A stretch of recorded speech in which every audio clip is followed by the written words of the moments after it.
Good afternoon, everyone, and welcome to the Wednesday, June 25th, right, meeting of the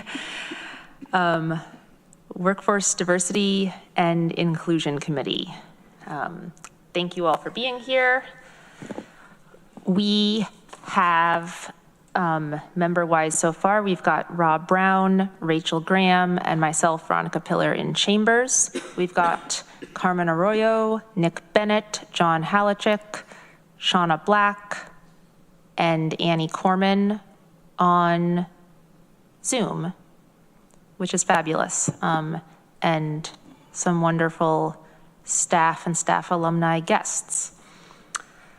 Would anyone like to do any sort of introductions or check-in, or shall we just move on? We might all know each other at this point.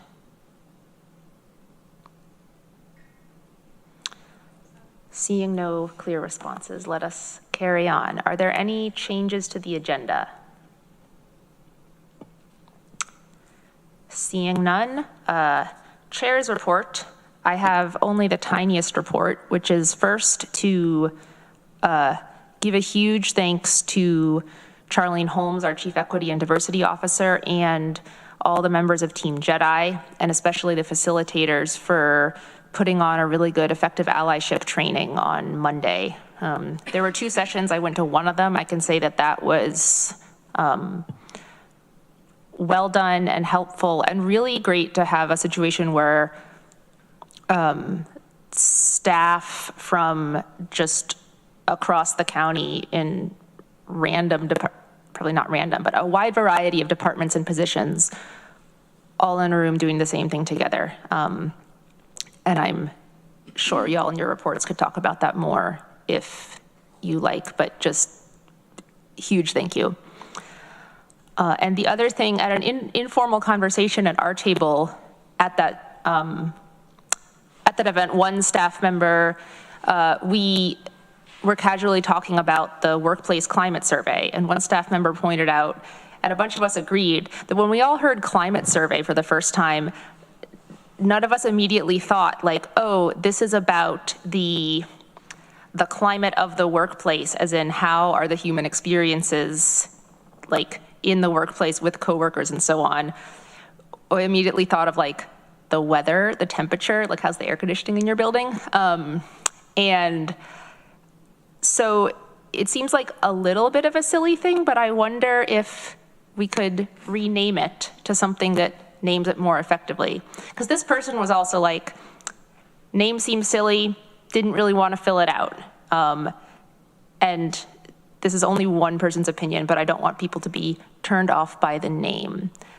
We don't need to discuss this now, but you could put it's a B for your bonnets. What else should it be called? Annie.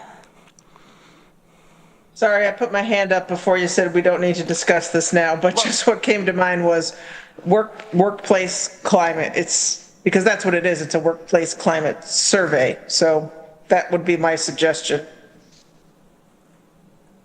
So just adding. We want more people to fill it out, so I call it exactly what it is, if that helps. I think that's what it.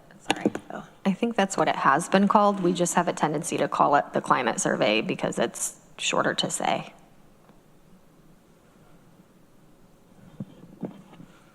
So in writing, is it always? That's how I remember sometimes seeing it climate? like in the emails that we've gotten to ask us to fill out the survey. It says workplace climate survey, and then when you open the survey, I'm pretty sure that's what it said as well. I think that is what I've seen, but I confess that I keep saying just climate survey. Yeah. I suggested workplace vibe survey, but I think that's too casual. Charlene. Hi, everyone. As you know, I always have to bring the best practices in the landscape, and climate survey is what is used in the diversity, equity, and inclusion practitioner space. It is a correlation to the culture within an organization and the climate of that culture. So workforce climate survey or climate survey are usually the language that is used because that clearly indicates that we're looking for data both qualitative and quantitative based on how people are perceiving the workplace and how they are perceiving policies and procedures within that workplace.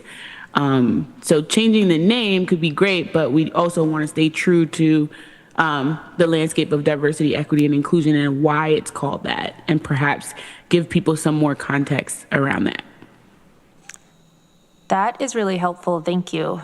Charlene, can you expand a little more on the definitions and relationship between climate and culture? Because that sounded important. It's temperature. They really are asking what the temperature is within an organization culturally. Are you aligned with your values? Are you aligned with your mission? Is everyone who has an intersection of identity within that space, are they capable of experiencing your policies and procedures similarly? Is it something that uplifts their experiences or diminishes their experiences based on those intersections of identity? It gets deeper once you start to analyze the data, but initially it's for staff members to just share their perspectives of how they're perceiving, get a temperature, a climate of how they're perceiving the culture, and the culture being values, policies, and procedures, and the people that carry them out. Thank you. Hope that was more clear. Yes, that was a very helpful articulation of a purpose of a workplace climate survey that I somehow came this far without having heard before fully. Any other burning thoughts before we move on? Great. We are up to minutes approval from the May meeting. Could I get someone to move the minutes? Rachel moves. Rob seconds. Any comments, adjustments, changes? All right, seeing none, we will do a roll call vote because many people are online. I'll do folks on Zoom first, starting with John, and come to the room. And Jennifer Micah has joined us as well on Zoom. But all in favor of the minutes, John? I can not fully hear you. Yes. Okay, you're very quiet, but I heard a yes. yes. Annie? Yes. Nick? Yes. Carmen? Yes. Shauna? Jen? Yes. And Rob? Yes. Rachel? Yes. And I'm a yes, that's unanimous. Thank you. Next up, we have one appointment to an advisory board, this year advisory board that we are on right now, or proposed appointment of Samantha Allmendinger in a county staff seat. Term expires December 31st, 2025. And we hope she'd apply again to extend beyond that, but that is an open seat right now. I guess, can I have a mover of that appointment? Rachel moves. And Annie seconds. And I think for any serious discussion, we would have to go into an executive session. Does anyone want to do that?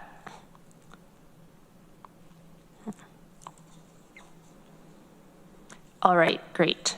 And I'll just say, I think everyone on the committee can have access to her application if they want to. Yeah. But basic info, Samantha's worked for the county for several years, recently moved to HR in charge of workforce training, and we've wanted someone from the HR department to be on this committee for a while without having one, so I'm excited about this. So let's vote on it same way, voting to approve this appointment recommendation, which then will have to go to BCP and the full legislature. But for our votes, John? Yes. Ooh, you're louder now, good. Annie? Yes. Nick? Yes. Carmen? Yes. Shauna? Yes. Jennifer? Yes. Rob? Yes. Rachel? Yes. And I'm a yes, that is unanimous. Thank you. We are up to reports and updates. First, Chief Equity and Diversity Officer, Charlene. Hi, everyone. I have some quick updates for today. Thank you very much, Veronica, for attending the effective allyship training. There were some legislators in both sessions, and I'm very, very pleased to see the support, because it's good for our staff to see that our leadership also care about their professional development as well. In total, we had 62 people between both sessions. Our goal was 80 people, so I think we did okay. This is the first run. We will do effective allyship later on this year in the fall as well, so that we can reach more staff members. I am also in the process of working with Highway, Airport, DUER, the Sheriff's Office, and facilities to have an option for them to for their staff, because blue collar contract, oftentimes they have different hours, and so that 8:30 to 4:30 doesn't work for them. So we want to make sure that they have access if they're interested. So I will be meeting with them for that, and we'll have another update. But Paula, who is from Rise to Equity Excellence LLC, did an amazing job, and she will be back later on this fall for another 2 sessions, morning, evening, for those who were not able to attend on June 23rd. What year am I in? Okay, so the next part is the institutionalizing equity report, equity indicators. I am currently aggregating some of the reporting schedules for our departments. And upon that, I will be reaching out to our department heads to see who would like to come and present their equity indicators to our space. I know that we did not finalize the format of what kind of questions we'd like to ask, but that is a conversation that I've had with a few department heads, and they, either can come by and do a presentation or share a one-pager about the work that they're doing regarding their equity indicators. So that's very exciting. Folks are on notice, and I'll have more reporting around those who will be reporting in 1 year or quarterly for this particular year. That will also be a part of the institutionalizing equity report that will also the 2025 equity report, since we have committed to having an annual report. So if we don't get some of our department heads to come to this space, it will be a part of our reporting structure for that particular task. And then lastly, I just want to thank the Human Resources Department for their support with the training as well. They really looked out for us, gave us some swag, and I just want to give them a shout out. I also want to give a shout out to all of the folks who facilitated. They were there, they were committed, and they committed to this because they felt like it was important to our county. And I want to just say, given that they believe this is important for our county, I want folks to know that the Chief Equity and Diversity Officers did not choose to do this training. Human Resources did not choose to do this training. County Admin did not choose to do this training. Team Jedi and their peers chose this training because they thought it was very important. And so I heard some whispers of folks saying, well, something must have happened. And it's like, no, your peers just care about you, and they really want you to have access to professional development opportunities that are specific to your scope of work. So, and then lastly, we are in full swing with GARE and their local meeting. We are almost complete with the planning. I know a couple of folks have gotten the informal invitation for the link. A press release will be coming out soon, so you guys will see that. And if you're interested in attending the local meeting, it will be on October 20th to the 22nd of this year. That's my update. Thank you so much, Charlene. Questions or comments for our Chief Equity and Diversity Officer?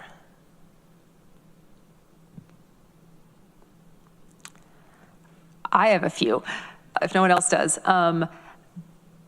back to the institutionalizing equity report indicators. I know we can discuss logistics out of the meeting, but do you think anyone will want to present at a meeting, any departments in July or August? Just because I don't want to miss scheduling votes. Yes, I would like for us to possibly have a less formal conversation offline about that. I don't want to shout out any departments without really asking them if July would be good for them or August would be good for them. But I could imagine, just given the dedication from our department heads, one of them would be willing to present. But I'd like to just have more time to chat with you about scheduling that offline, if that's okay. Yes, definitely. I figured right. if the answer was, oh, no, they won't be ready until fall, then. No, they're really doing amazing work, and I think they'll be ready. If they're not, then that's a deeper conversation because it is our first year. So you could just, they could just present on what they chose, right, and why. So I think not ready is subjective, is what I'm saying. So. Right, yeah.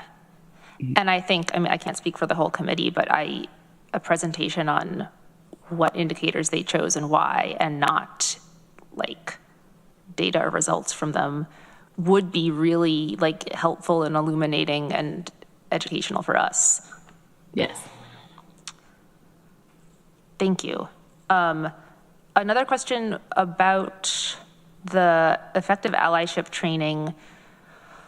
How to phrase the question. Do you, I guess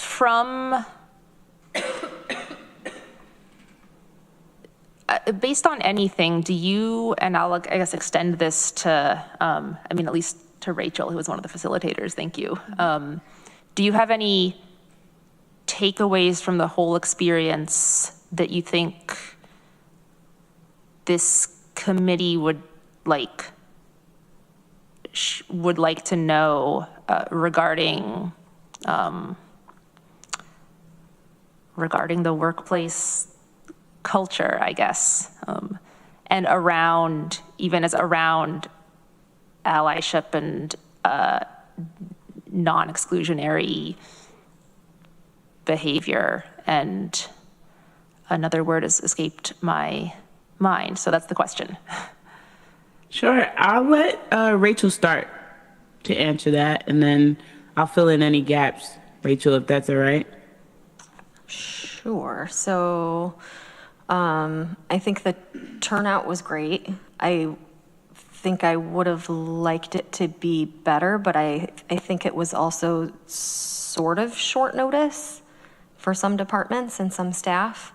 But really, I think it was pretty well attended. I think that people, for the most part, really put in a good effort in, there was some role playing and reading scenarios and responding to those scenarios with a small group. And people were not hesitant. I thought as a facilitator that there might be a little bit more nudging to get people to really dig in, and but people were really into it and they participated. I think I noticed that there's a tendency for some people to really try to say that maybe they don't understand parts of the scenario. And I don't know if it's just, because it's a scenario that you're not really a part of. So it's you don't know some background, you don't know. And so I think a lot of people got into the weeds about not understanding the intent of maybe something that was said in the scenario. And so that was just a point for facilitators to redirect. Well, just imagine that was said and the intent was maybe not great. How would you respond? So I think it's a tendency for people maybe not that people were trying not to participate in the exercise, but I think it's just a hard place to go to, imagining that you're in that scenario and you have to address it. And that's the whole point of the training, was to get together and practice those situations. So, and we still have a survey yet to get back from people, so we don't know, how all the participants feel about it either. So hopefully more to come on that. Did you send out the survey yet, by the way? No. Oh, good. I mean, Not yet. good, because I haven't got it. So. You will. Don't worry. Yes. I'll let Shauna go too before I say anything. Yeah, Shauna.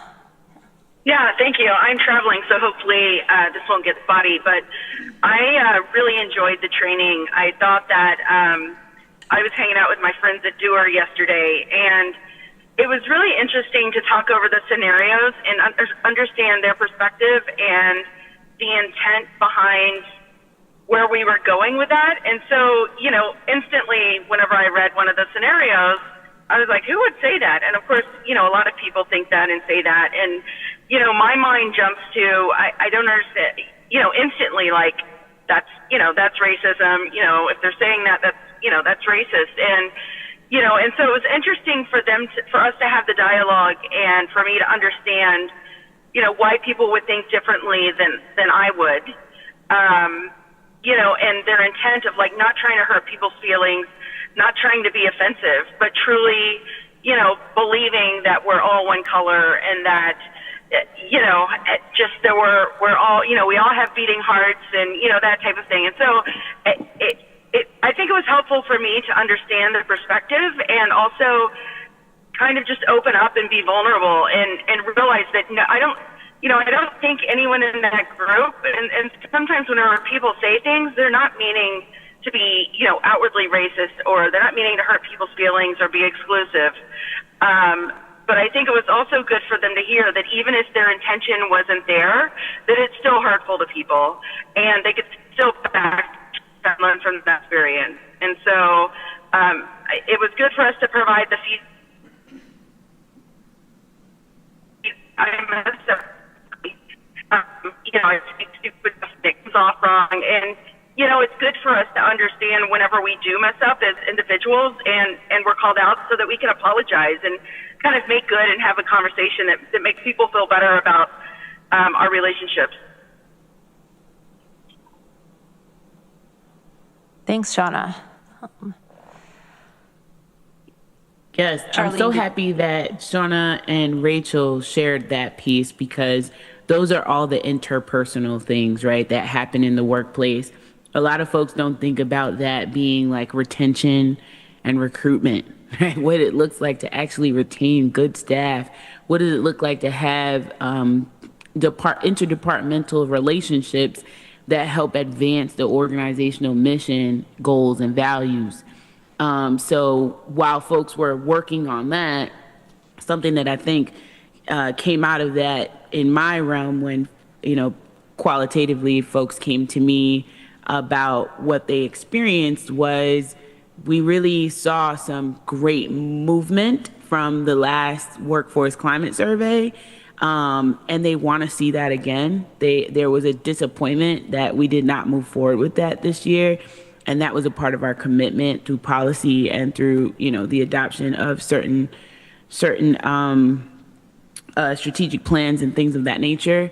So that was one piece. And then the second piece was really realigning our organization, letting people recognize that, yes, you have your departmental culture, but there's also an organizational expectation of your behavior that, you need to align to that as well, because the overall Tompkins County has made this particular commitment. And so folks were they shared that they were very enlightened by that ability to align in that way. And so I feel like WDIC has a great opportunity to provide that feedback of what does it look like to help our staff align, right, with the larger goals that our organization has laid out and with the expectation of our legislature and our county admin team. So it's like a revolving conversation, but there are a few pieces. One, as I said, I just want to restate, one is the expectation of the climate survey and people seeing workforce climate survey and people seeing that as something that was positive, and it allowed for us to kind of disrupt some of the bad behaviors that might be happening or non-inclusive behaviors. And when I say bad behaviors, I just mean sometimes people are just uncomfortable in the workplace, and it doesn't have to mean that it's about an intersection of identity. It's just that maybe we're just engaging in cultures that just are not inclusive for everyone, right? And we want to kind of disrupt that. So the climate survey gave us an opportunity to really look at that in depth by department and then have some really targeted solutions, and people saw the fruits of that labor. And then secondly, just providing more opportunities where we can get together and realign, get out of our departments and recognize that we are a part of a wider organization that has an expectation. And this is my opportunity to kind of reorient and recalibrate. So providing some feedback on what that would look like from this group in those two areas would be important. Thanks, Charlene. That's very helpful feedback, encapsulation of feedback you got and are giving and recommendations. I'd love to add in response to a couple of things, a little bit of my takeaway from, or some added takeaways from the training. One, Rachel, you were talking about people questioning the intent of the scenario, which reminded me that one of the things the presenter mentioned, among like many things, was that we were trying to focus on the impact of whatever behavior was being considered at hand. And in other spaces, I've heard a lot about distinguishing between intent and impact. Like some behavior can have a certain impact, negative or otherwise, completely independent of what the person's intent was. And maybe we don't know the person's intent, but also it doesn't really affect what the impact is. And what we want is to be minimizing the non-exclusionary impact that all the things we do and our peers do have. And I guess maybe that could have been, I could have used it emphasized more. Another thing I think Shauna reminded me of that the presenter, Paula Ioannidis, said, and Charlene, you were addressing this too in the training, was that every single one of us at some point takes on kind of all three roles in an allyship scenario, not for any specific behavior, but like all of us have had experience being the bystander who has an opportunity to decide to respond or step in. All of us at some point experience being the offending person, the person, and again, who knows the intent, but the person doing a behavior that ends up exclusionary to someone else. And all of us have the experience of being the person who is the recipient, either like directly or otherwise, of some other non-exclusionary behavior and feeling excluded ourselves. And of course, I think some of us experience that once in a blue moon. Some of us experience that all day, every day, but we've all been in all those roles. And I think that's helpful because it's easy to see yourself as like, well, I'm certainly never in the role of doing the non-exclusionary behavior, but that's not true. And last, I guess it's worth acknowledging that they also talked about how important it is for people in leadership roles to be learning our own skills on effective allyship and demonstrating them. And so I'm a little like talking to myself here as someone in a leadership role, but also like everyone else here or listening in the future who also is. Because I think, I mean, we're all people, like part of the workplace too, but also some of the big decision factors that would influence whether any random person might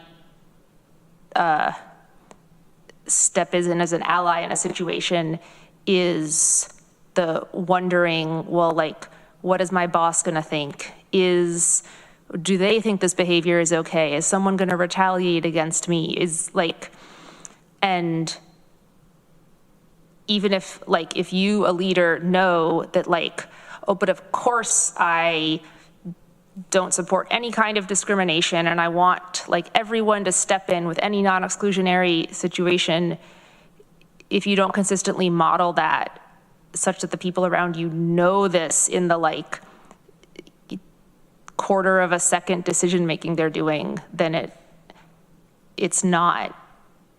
you're not facilitating inclusion and allyship the way that you could be. So thank you for pointing that out. Rob. I'm really happy to be hearing y'all talk about the content and the experience from doing these trainings. It's really heartening, and I think it sets a good example of how to do. Like, I keep on, like, I'm hearing this conversation, and in my head, I'm comparing it to the process of when we were developing New York State's sexual and discriminatory harassment training standards. Our intent was always for workplaces to gather together, educate, but also communicate, be together, experience the scenarios, work through a collective understanding, personal experience, and all of that. As soon as we rolled it out, we saw enterprise throughout the state really just choosing the baseline of using the minimum state criteria training instead of riffing off of it into something more. And then especially when COVID hit, it's come to the point where most employers, I think, mine certainly, and it's relatively progressive, we all just sit by ourselves in a room and watch Roberta Reardon deliver the curriculum pre-recorded once a year. And don't get me wrong, I love Roberta. Like, looking at her deliver that material really highlights why she was such a powerhouse in the Actors Union, right? Like, she can deliver some hard but dry material very well. But it's not what we intended when we were creating it. We meant for these conversations to happen, for people to receive the information and express how they reacted to the impact, talk about anything they're confused about, and really connect and build toward a common understanding, and experience empathy for the other people we're training with. I've just really been disconsolate for years that our amazing state training standard has fallen to such a basic level without any of the beautiful growth potential that we saw in it to begin with. So I really hope that with our trainings of this kind, we can continue to branch out and create more opportunities for ever more inclusive audiences to have those conversations together. Thank you, Rob. Annie. Yeah, thank you for all the really robust and honest conversation around this. I'm sorry I'm out of town and I'm missing this opportunity. And so, Charlene, did you say, is it this particular training experience that you're going to be looking at, trying to figure out how other departments maybe could take advantage of this? And I'll tell you the reason why I'm asking is if there's any other time that I could participate, I would like to. Yes, Annie. So we're going to have another session, another full day session for all staff in the fall. And in addition to that, because we know some of our blue collar contracts are on a different schedule, we're going to also schedule something specifically for those departments too. So there'll be double the options. At this point, we're in abundance for this training. So you will have another opportunity to attend. Right, and I volunteer ahead of time to, attend one of those off the regular, daytime schedule so they can have, so I can experience it, and maybe it would be helpful for them to have, one of the legislators there. Thank you. I forgot to also share and honor Susan Curry, who is a former legislator who went over to the Tompkins County Public Library. I reached out to her about using the Borg Warner Room, and it turned into such a fruitful conversation that they also sent their staff to this training as well for both sessions. So I'd like to just honor Susan and honor the staff over at the Tompkins County Public Library. They were a part of this and they were very much involved. It was great.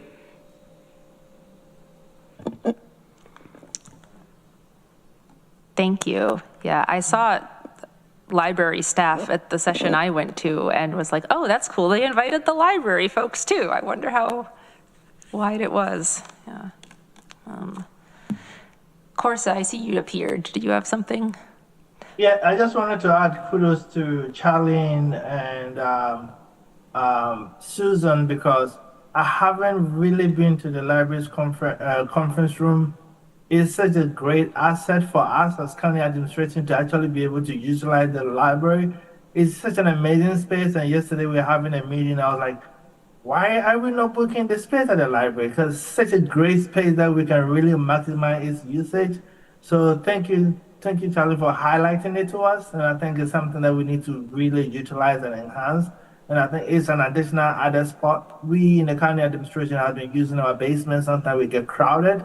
And there's such amazing underused space that we have to really tap into and add it to our list of spaces that we can actually go in there and have our meetings. So I just want to give you kudos for identifying this space and maximize its usage to that extent. Thank you. I love the library Borg Warner room, and it is, to be clear to the public, it is open for use. You have to reserve it, but it is open for use by the public, any group.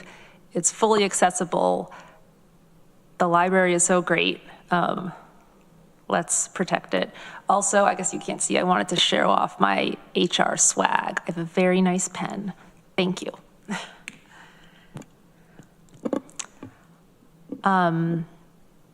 Anything else related to the training? I had one last question for Charlene on something else in your report. For the GARE regional meeting, I forget the exact title, I cannot remember what I saw was the attendance capacity, but I remember thinking that it seemed kind of small for how great this will be and how much interest there might be. Should we be clamoring to get our spots before they're taken, or what? Possibly, yes. So the reason for the attendance cap is because GARE is seeking to bring together folks who are serious about moving the work forward. So it's not your average conference where we'll be in there just intellectualizing and networking, and it's not that kind of conference. It's actually, we're curating a very much working space. And that's why you have the virtual option 2 weeks prior, so that you're able to get acclimated to the types of terminology that will be used and some of the tools that will be available during the conference, because the goal is to really get people to move the work forward. So they're really seeking for individuals who are going to be very serious about it. So the quicker you get your registration, I guess, the more serious you may be. And I know that that's not realistic, but it really is an intimate space because they're looking to affect change, and they want folks who want to be involved in that change.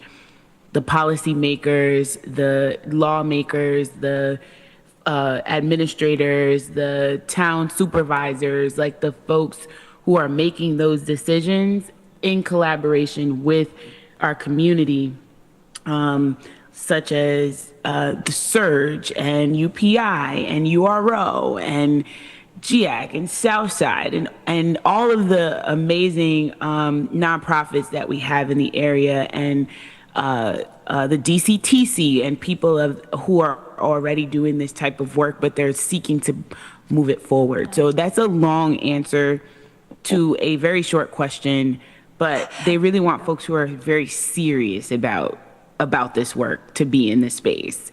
And so they kind of made it very small, so it's less, I don't want to say accessible because that's not the word I'm looking for, but that's what's coming to my mind. They really want folks who are going to be serious. And Rachel, feel free to jump in if I miss something because the words are escaping me. Did you mention the number they said they're capping at? That's what I can't remember. It's between 150 and 175 people. And we know that Tompkins County can flood that place out. We know we can. And folks brought that up in the steering committee. Like, you guys, we have like over 200 people just at the MLK breakfast alone, right? And so we know that to be true. But it's like a train the trainer. If you're not able to register, if it sells out, the goal is that you learn so much that you get to pour it into your organizations, you get to pour it into your spaces, because the content is going to be so rich. I'm writing down that phrasing about learning so much that you get to pour it into your spaces. Thank you. That was a great answer. Fantastic. I also remembered a smaller number, but I'm glad I brought this up to bring that out. Yes. Yeah. Oh, also, you used a lot of acronyms and abbreviations somewhere in there. Which ones? For organizations, I think I can go back and clarify. SURJ is SURJ, Showing Up for Racial Justice. UPI Yes. is Unbroken Promise Initiative. URO is Ultimate Reentry Opportunity. GIAC is Greater Ithaca Activities Center. I guess it just gets called GIAC. Southside's not an acronym, and DCTC is Diversity Consortium of Tompkins County. Those are and there are so many more. There's so much more, but those are the ones that came to my mind. But you did an excellent job, Veronica. Wow. You win alphabet soup bingo today. Yes. Veronica wins all the points. Yes, 100. Thank you for that. And thank you. All right. Anything else for our Chief Equity and Diversity Officer, whose report we are still technically in? Next up is report from Team Jedi, which I imagine we've already covered some of. Yeah. So I won't cover the effective allyship training because we went over that. Next on my list, I have the Parental Leave Committee continues to meet weekly. We sent out a employee survey to all county employees to get a temperature on how employees have utilized and been affected by current leave policies and how they feel about some other options for parental leave benefits. That survey closes July 6th. So if you've received it and haven't taken it, please do. And we anxiously await the results so we can see how the committee will move forward. Let's see, the county's updated diversity, equity, and inclusion policy will be discussed and hopefully voted on and approved at the July 15th legislative meeting starting at 5:30 p.m. So anyone who is interested in that, please come and support. County, that's the one I just did. Last I have that speaking of TCDC, Larry Workman reached out to Charlene and I because there are some open seats on the Diversity Consortium of Tompkins County for county employees. There's a membership that the county has, and I think there are 3 or more seats available. And I'm waiting to get some more information on the schedule of that committee when they meet. So as soon as I get more details on that, I'll let you all know. But they are looking for more members to join them. They meet monthly. I just don't know what that schedule is yet. So I'll report back on that when I have those details. And I think that's all I got for JEDI right now. Awesome. Thank you, Rachel. Questions or comments for Team JEDI? Going once, twice, thrice? All right, no, you were perfectly clear. Thank you. That's cool about the Diversity Court Consortium seats. Okay, at this point, we are down to discussion items. 2 things attached to documents in your agenda packet. The first is the Strength and Diversity Award nomination form. And also we, a little committee of us, Rob and John and Annie and I met last week sometime to sort of put together more of a proposal for going forward with this award. I also appreciation to our legislature clerks for participating in that in other ways as well. Our sort of concise schedule would be, that we're proposing is to have, Jordan, will you interrupt me if I screw up? Thank you. But our proposal is to have a recommendation committee of, so not WDIC, but of 3 to 5 people that we will invite to serve on, and we had come up with a list of organizations and people much longer than that, but have that recommendation committee be appointed to receive all the nominations, and as well as, the full fleshed out description of the award, and decide which one or possibly 2 entities to give the award to. And then this committee, we would expect to bring their recommendation back to this committee for formal approval, and possibly also then for the legislature's approval. It is a bit up in the air if this award is going to be coming now and in the future from WDIC or from the Tompkins County Legislature. And our intention is that for the recommendation committee to do the selection, and we, unless something goes haywire, we simply approve their selection. And then, so in the meantime, unless there's major changes to the nomination form, which we'll get to in a second, we plan to publicize that very soon in early July. Give about a 45-day window for nominations to come in. And importantly, people in this meeting right now listening are very encouraged to make nominations. There's no reason they can't come from us. We all know worthy people and organizations and businesses and stuff, or at least some of, as Shauna mentioned last meeting, so thank you. So that would probably bring us to late August. Then we'd give the selection committee, recommendation committee, whatever, a 30-day window to review and make their recommendations. And they would know these dates ahead of time to be able to schedule and such, because we're all very busy people. And then once they pick whatever's the next meeting of this committee, we would formally vote to approve the award and present it at in, at that time, upcoming legislature meeting. That is the proposal. And then also you've got the old nomination form in your packet.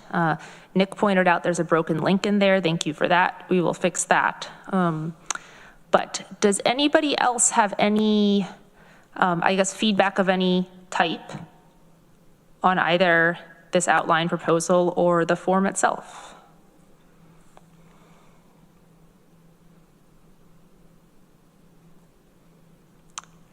Joan, sure, but you have to come up to the mic, a mic. Yeah, we have a surprise Joan Jerkowitz in the chambers. A happy or sad surprise. I don't know if you've considered that maybe accepting applications in another form might be more open to the community. So video applications, as long as they cover the same material, might be a suitable way to encourage more involvement. And I'd say as many awards as you can give away makes more sense than any kind of limitation on the number of awards, within reason. But maybe consider rolling applications rather than 45 days for this, 30 days for that. Just a suggestion. Thank you. Okay, thank you. I think other forms of submitting are a good idea. And as for more awards, better rolling applications, one thing that came up, actually this doesn't have to do with rolling applications, but one thing that came up, but an argument for limitation is concern that the specialness of the award, and therefore it's like not material value, but whatever the different kind of value would be diluted by giving out a bunch. But I am very interested to hear what other people's thoughts are on that. All right, Rachel. I love the idea of allowing video submissions as long as the same, information is covered. I think that's great. Or even an audio file or, whatever, as long as they capture the criteria in the form. And my only hesitation with making the time frame longer would be that this has been a goal of WDIC's now for a few years and it hasn't been given. So I want to make sure that we give it this year. So those are my thoughts. Thanks, Rachel. Anyone else? Yeah, I was one of the stronger voices for, while there's many people in our community who deserve to be honored for their work, I do think that we should limit the number of, let's limit being Claiborne Strength and Diversity Awards that we specifically issue, so that it has a somewhat elevated symbolic value. And part of our conversation, to your point, Rachel, of we sat on it, and I'm continuing to, and I'm one of the people that dropped the ball and became the reason why we didn't give it out last year. We talked about possibly awarding 2 for being the 2024 and the 2025 award this year. Thanks, Rob. Any other thoughts, opinions, things we haven't considered? Just one other thought. I think if this is something we continue to do annually and we're doing 1 or 2 annually, we'll hit the folks that are, doing this work regularly in and out all the time, all year, every year, because there's lots of them. That's true. And when, assuming it's a when, not if, we get to giving this award regularly, I think there's no reason that we can't, if someone nominates someone this year and they don't get the award, that nomination and information can't be kept for potential awarding the following year or whatever. Annie.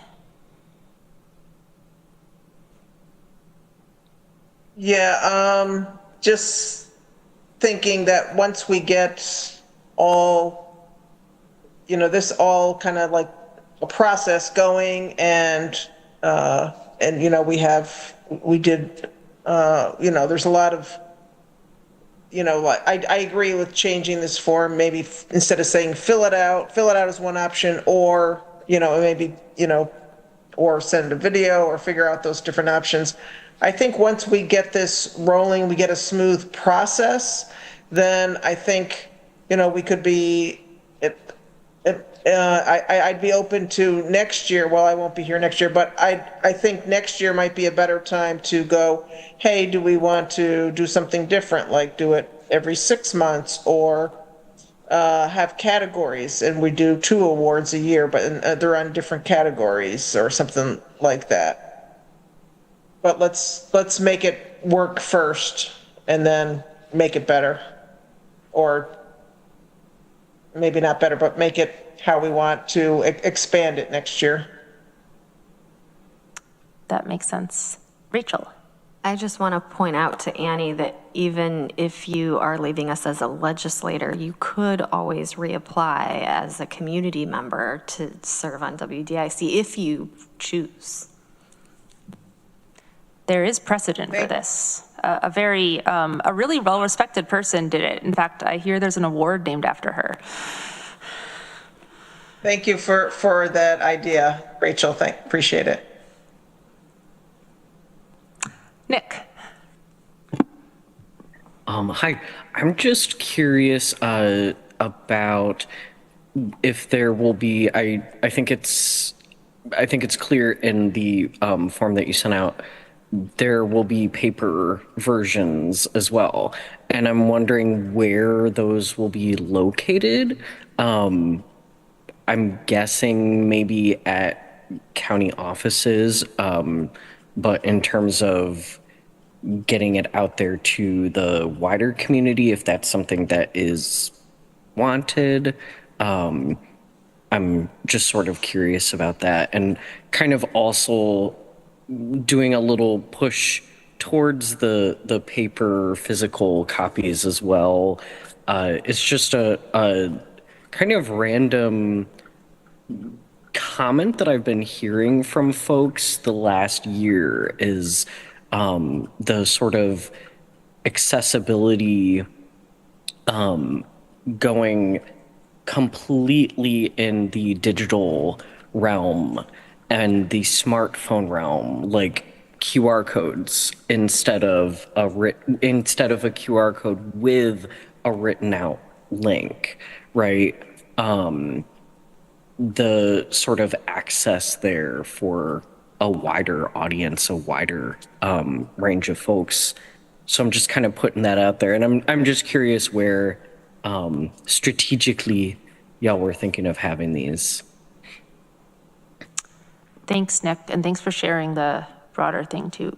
Rob, do you have something? Oh, I think that's a great idea. My immediate thoughts, we were just talking about the library, seems a natural thing.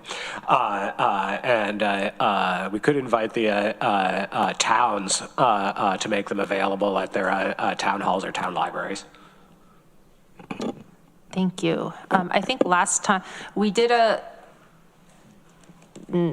maybe medium-ish successful call for nominations 2 years ago, and then some of us like me dropped the ball. But at that time, I think paper forms were put in various county locations, don't remember where, definitely the public libraries. Former communications director Dominic Recchio kind of took charge of that distribution following I think an established communications, they're not a department, but whatever pattern of where do you put paper stuff out in the world. So we could find that out, but we can also expand on it. Annie. Hey. Oh, sorry. Nick and then Annie. Sorry. It was just really tiny. I helped Dominic with that, and that's part of why I'm like returning the appreciation and importance of that work. Sorry. We love to see it. Annie. Yeah, just looking at how to nominate and return the form, just wondering if we want to put, well, it says one option is to return it to the place you found it. So if we're getting out to which I really like and I will help, if that's what we choose to do. If we have like paper forms, I can bring it out to various places in my municipalities. But then returning it to the place you found might not make sense. So we might want to maybe edit that to something like return it to, if we're going to have drop boxes, I don't know, but anyway, see if we can figure out to change that one a little bit. And I wondered if we wanted to put in we have questions, under questions, we have your email listed, Veronica, but do we want to put it under as a way to return it to, is to email it to you? Sure. Yeah, that makes sense. There is also a digital version of the same form that's like an online form that you could fill out. But I suppose it is completely reasonable for someone to prefer to use or to just encounter a paper form, but find like scanning and emailing or something easier than typing all the stuff into an online form.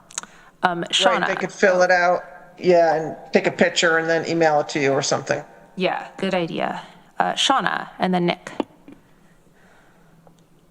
Yeah, I hope to recruit Monica and see if she could do a press release so that it gets sent out to all the media sources, including the radio, and they can just read off the information on how to get the form. Because I think even if we want to put it out there, we've got to have the help from our media sources. Good idea. Thank you. Nick, did you have something? Okay. Rachel. I do like the idea of having maybe a QR code on the paper copies so that folks can choose when they encounter a paper copy somewhere. They can choose either to fill it out with a pen or just use the QR code, because I think people are less likely to type a link into their phone or computer.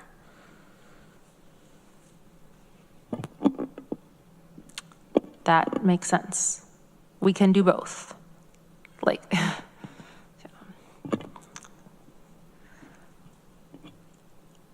Other thoughts?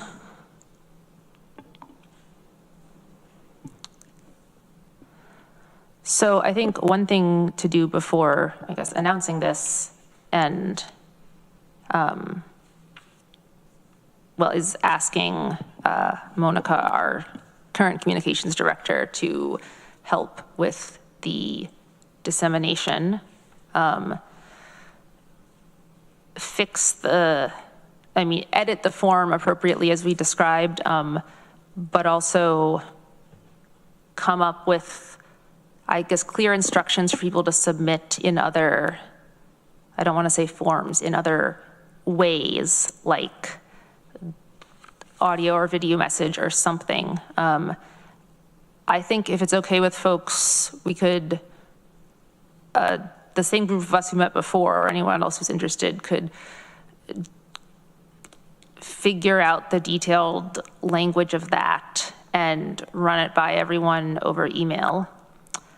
But beyond those mentioned things, is there any other part of the proposal that anyone has objection to or would like to see changed?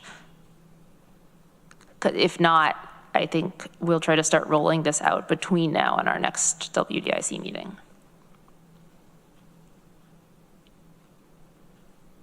Right. Not seeing or hearing objections.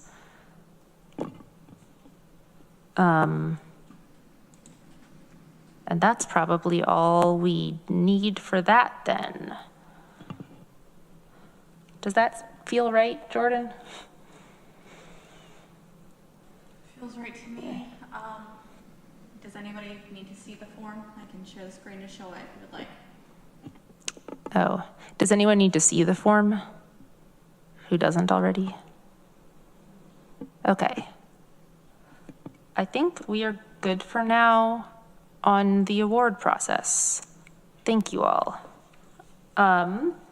Next discussion, probably shorter, is... If I could just briefly jump in. Yes. That not for necessarily digging into the conversation now, but did want to highlight that our little subgroup did discuss some of the permutations of what the award to the recipient might look like, which is an ongoing conversation.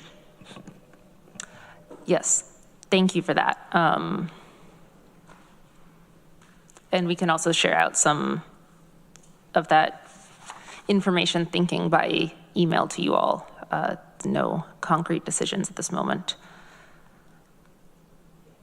Okay, yes. I'm just remembering when we were discussing this, when Leslyn was still on the committee, but not on the ledge anymore, and we were discussing the award. I think she was on the committee to review submissions at the time, and she had said that she wanted to buy books that would be part of the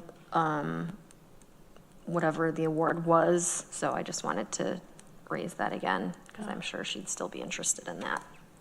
Thank you. Yeah, and I do remember that. And all right. Any last comments? You can interrupt me if you have them. Moving on to the Disability Pride Month is July. We did a proclamation last year, which is in, which is in your agenda packets. Questions now are, would folks like to do one again this year? And if so, do any of you specifically want to help with it? And especially if you don't want to specifically help with it, do you have any comments or concerns or things you want to see in it? Sorry, that was 3 questions at once. Let's do an easier one. Do folks want to do a Disability Pride Month proclamation this year?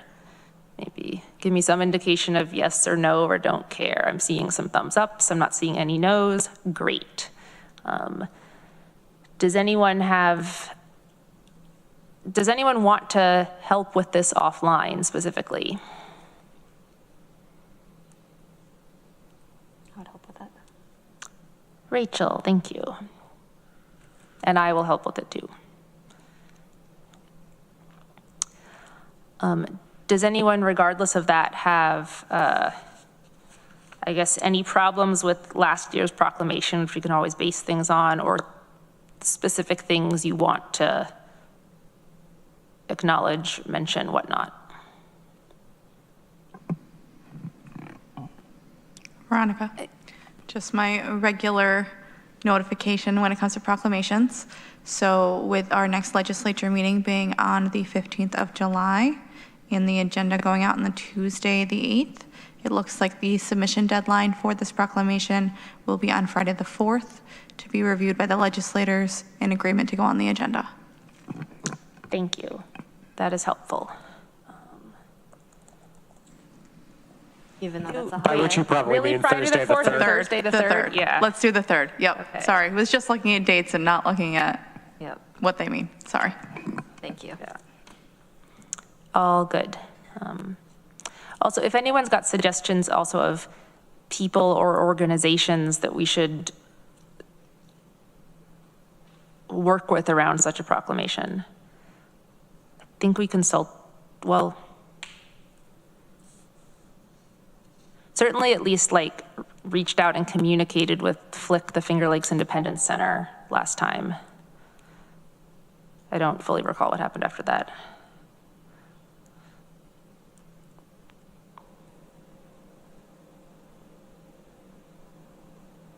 All right, if no other ideas, then Rachel and I can work on that and get a draft finished thing out before, before Thursday the 3rd. Yep. And I think with that, we have come down to committee members' reports. Does anyone have any report or anything to share relevant to the work of WDIC?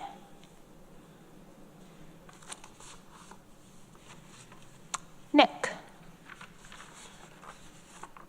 It's not super relevant, but I'd like to do cute little stories of uplifting, and something interesting happened recently. Last week, my in-laws from Oklahoma came to visit the area for the first time, and we, got together, had a lot of visiting and whatnot, but it was also the week of Juneteenth, and my in-laws are white folks, and that's important clarification here, and had a really interesting discussion about how myself, having grown up in Tompkins County, 2 blocks down from Southside Community Center, grew up knowing about Juneteenth and the importance of it and celebrating, and my in-laws were shocked. Like, they didn't learn about Juneteenth, and they are in their 60s, and from the South, didn't learn about it, didn't have it included in any kind of, curriculum, as we are kind of aware of, but just the sort of pride that I felt for, like, Tompkins County, we have been doing this work for, and I know it's not specifically workforce, right, but just some like really hardcore Tompkins County pride, and feeling like, even with a lot of the stuff that's going on in our world, and locally, nationally, right? Like, Tompkins County, we're pretty cool. So I just wanted to put that out there, that it was actually surprising to me that what I considered like super normal, like the norm, right? That's what I grew up in, is considered fairly progressive. And that's the county that we are supporting and part of. So yeah, very cool. Thank you, Nick. That is really good to hear. I did not learn about Juneteenth growing up, unfortunately, so I'm glad to know and celebrate now. Also, I just finished reading a book called On Juneteenth by Annette Gordon-Reed, because it was recommended in Charlene's Equity Exchange newsletter. Shoot, that's what it's called. Anyway, it was very good. It's like 6 essays, personal and historical, and highly recommend. It's not very long. Other committee member reports or anything? I have one, which I just found the info to, since we mentioned the Diversity Consortium of Tompkins County, this Sunday from 6 to 8 p.m., there is an event called What's Next Ithaca, co-hosted by the Diversity Consortium of Tompkins County and WRFI Radio, and also Gimme Coffee, which is physically where I saw this flyer, actually, speaking of paper advertising. And it's just a discussion panel about how do we support ourselves and each other and build community ties in public, in the workplace, and at home, especially in just these current days with new or greater challenges afoot in the world. So, that is 6 to 8 p.m. Sunday at South Hill Cider. All right, last call for shares, reports. Seeing none, I will call us adjourned. Thank you, everybody. Thank you.